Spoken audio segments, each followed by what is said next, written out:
We are back in town and ready to talk some Final Fantasy VII news. While we were away, there were plenty of interviews, plenty of revelations, and of course, plenty of hype.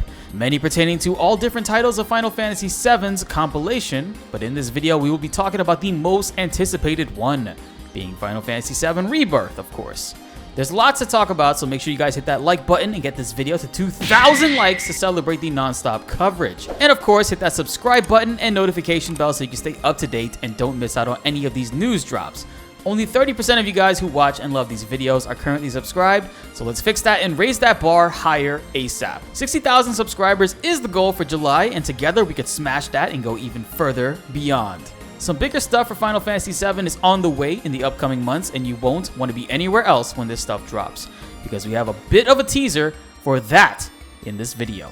Recently, on July 7th, which is the date known as 7/7, we received some big updates for Final Fantasy VII, which I don't know why it didn't occur to me that this may happen and to anticipate it, but who knows. In June for the 25th year anniversary stream, we got lots of info and July followed suit. It seems we're going to be getting more and more as time goes on, so guys, you really don't want to be anywhere else. Starting off with the Famitsu interview with Nomura and Kitase, the interviewer asked about Dirge of Cerberus and the compilations. They say Vice and Nero's voices were in Crisis Core and they were also in Intergrade. Will they make another appearance? Nomura says they really wanted to do a remaster of Dirge of Cerberus as well as Before Crisis, but the cost of this sort of made them reconsider. They reiterate that they don't have plans for it at this time, but they chose to include them in Final Fantasy VII Remake Integrate so they could begin to connect all aspects of Final Fantasy VII's world all together. By the way guys, I have some valuable information that was leaked to me by a very credible source relating to Dirge of Cerberus, an employee currently working on the game. Look forward to that in a video coming soon. It's some pretty exciting stuff. Next, the interviewer brings up Final Fantasy VII Rebirth and asks if the Cloud and Sephiroth walking scene is from the Nibelheim flashback, to which Nomura says, yes it is. They turned off some UI elements, which to me means that they removed the health bars and the HP on the bottom right. If you look at the bottom left, you can see the command menu is there, and the compass is up top, which shows a location that they're heading to in the distance. But the health bars on the bottom right, which would read for Cloud and Sephiroth, or whoever is in the party currently, is not available to see right now. Kitase chimes in about the mountains being very distinct and how you should be able to recall from the original location of the original game. The interviewer then asks if Sephiroth will fight alongside us, just like in the original game's flashback. Nomura does not say yes or no. Instead, he says, please wait for more information on that, which to me comes off as Sephiroth won't be playable, instead he will be like Red 13 and Sonon in some ways, launching crazy magic attacks we have never seen before, while also reviving our sorry cheek-clapped asses. The interviewer also mentions how the distances in the trailer seem to travel far, almost as if the maps are extremely huge. Nomura says they can't talk about that just yet, but it's very vast. And Kitase says he hopes that they can also recall the original as well, where once you leave Midgar, you have a sense of wonder as to where we should travel next. The interviewer says that with such a vast world opening up to us, anyone would be excited to start on this journey. We'll also see Zack carrying Cloud on his shoulder as they make their way to Midgar, to which Nomura states that they hope Rebirth will give off the feeling that the journey is opening up. Also, to understand more about what's going on with Zack, they need to play Rebirth as it will be explained. One other thing to note is that if you look at the compass, right, when the scene starts off with Cloud and Sephiroth walking and you can see streetlights on the left and right, I assume this is right after they pass the Shinra Mansion in Nibelheim. As you can see, the compass says they are 1,070 meters away from their destination. In the next scene, which is only about 120, maybe 100 meters forward going through the forest ahead of us, we get to the next area that says that they are now 950 meters or so away from the destination, which is without a doubt the Mako reactor, which goes to show this is pretty massive and they have a lot of ground to cover, which points to the fact that these levels are going to be much more larger than we anticipated. Like, not in an open world sense, but more of an open zone, if that makes any sense. In the original game, going from Nibelheim to the Shinra Mansion to Mount Nibel doesn't really take that long.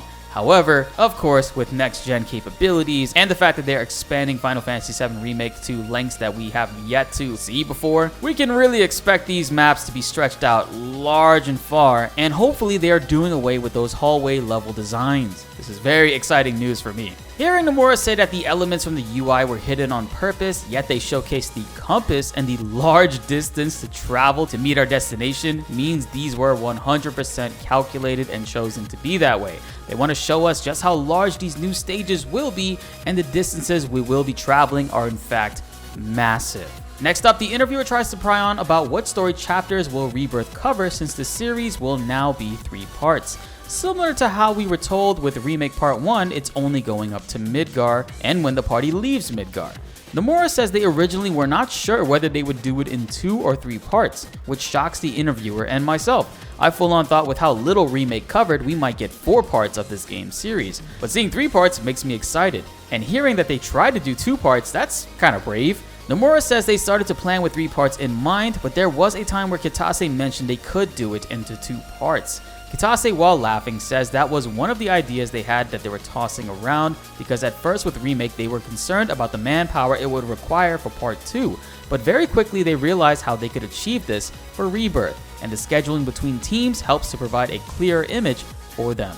Hearing that is super hopeful because it means that the development is moving insanely fast compared to previously, thanks to all the assets and character models along with battle mechanics already having a foundation thanks to Final Fantasy VII Remake being a thing. Usually the development of a series' first title has to set up so many elements, from the character models, game UI, battle mechanics, storyboard, combat structure, as well as level design and world building for NPCs and other characters.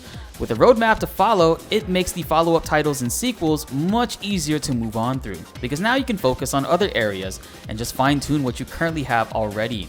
The original Final Fantasy VII Remake started development in late 2014 and got delayed due to a studio change in 2017. Then it did not release until 2020.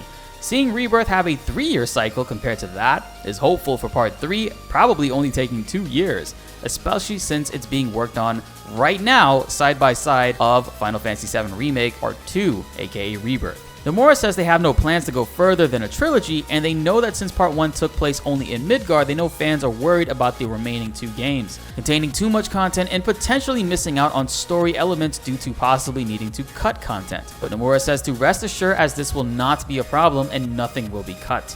The interviewer finishes up by saying that they're looking forward to it and the game will be released next year in the winter, so that's very soon, almost a year and a half away. There are tons of Final Fantasy VII games coming soon to hold us over until then, from Crisis Core, Ever Crisis, and The First Soldier. Nomura says yes, this was their plan all along, to not have fans waiting empty between releases. With these titles, it will continue to connect the world of Final Fantasy VII through the compilations and provide new fans plenty of context to what's going on in this story.